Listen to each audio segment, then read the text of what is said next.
Very good morning all dear job experience কর্মবার্তা online পরিবারের সকলকে স্বাগত জানাচ্ছি।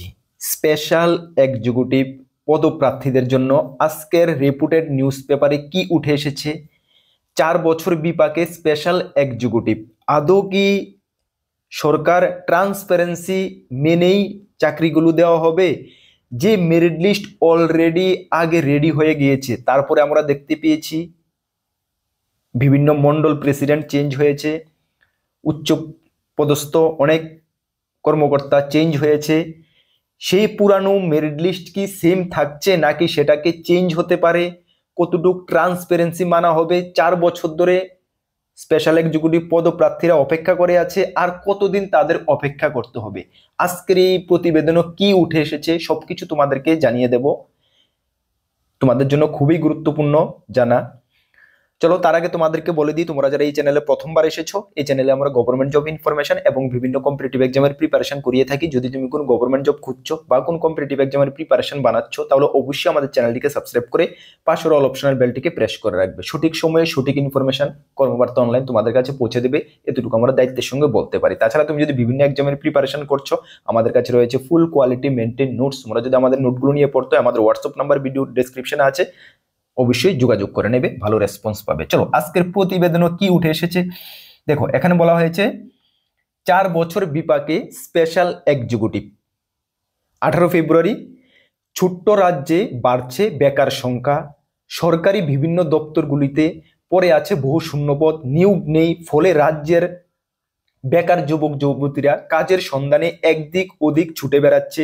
কেউ কেউ আবার বেসরকারি সংস্থার মাধ্যমে বহিরাজ্যে চলে যাচ্ছে।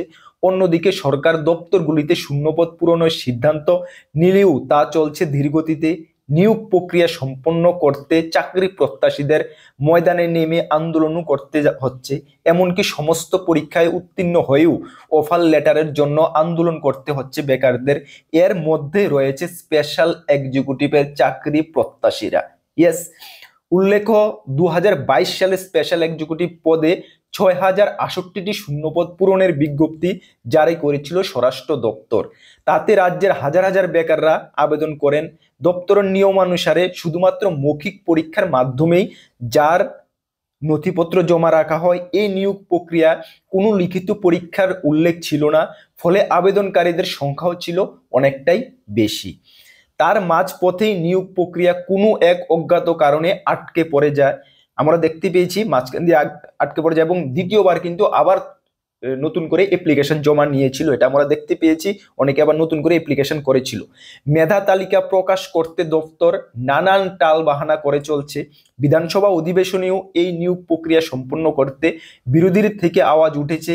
একদিকে মন্ত্রী বিধায়করা তাদের বক্তব্যে নিয়োগ প্রক্রিয়া সম্পন্ন করার আশ্বাস দিয়ে যাচ্ছেন প্রতিনিয়ত, তবে এর জন্য 4 বছর কেন নিয়োগ প্রক্রিয়া সম্পূর্ণ করছে না দপ্তর, সে নিয়ে প্রশ্ন চাকরি প্রত্যাশীদের। ফলে হতাশায় দিন কাটাচ্ছে তারা। তবে মেধা তালিকা প্রকাশ না হলেও এর আগেই চাকরি প্রত্যাশীদের সুখবর দেওয়া হয়। কেমনটা সুখবর? গত কিছুদিন পূর্বে পর্যটন ও পরিবহন মন্ত্রী সাংবাদিক সম্মেলন করে স্পেশাল এক্সিকিউটিভের বেতন 11,000 টাকা থেকে 13,000 টাকা করার ঘোষণা দেন। তিনি জানিয়েছিলেন সরকারের উপর আস্থা ও ভরসা রাখতে হবে, ধীরে ধীরে সমস্ত নিয়োগ প্রক্রিয়া সম্পন্ন করা হবে। তবে কবে নাগাদ এই নিয়োগ প্রক্রিয়া সম্পন্ন করবে স্বরাষ্ট্র দপ্তর, তা করার জানা নেই।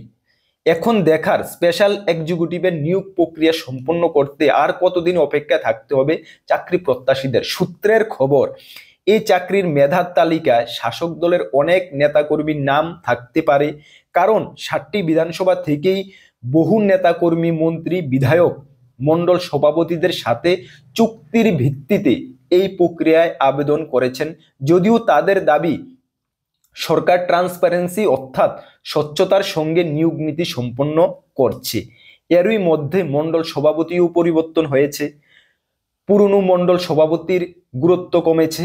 অন্যদিকে দুদিনের কর্মীদের কথাও ভাবতে হবে। হয়তো সব মিলিয়ে মেধা তালিকা প্রকাশ করতে দপ্তরকে বিপাকে পড়তে হচ্ছে। তবে চাকরি প্রত্যাশীদের দাবি দপ্তর যেন দ্রুত স্বচ্ছতার সঙ্গে মেধা তালিকা প্রকাশ করে।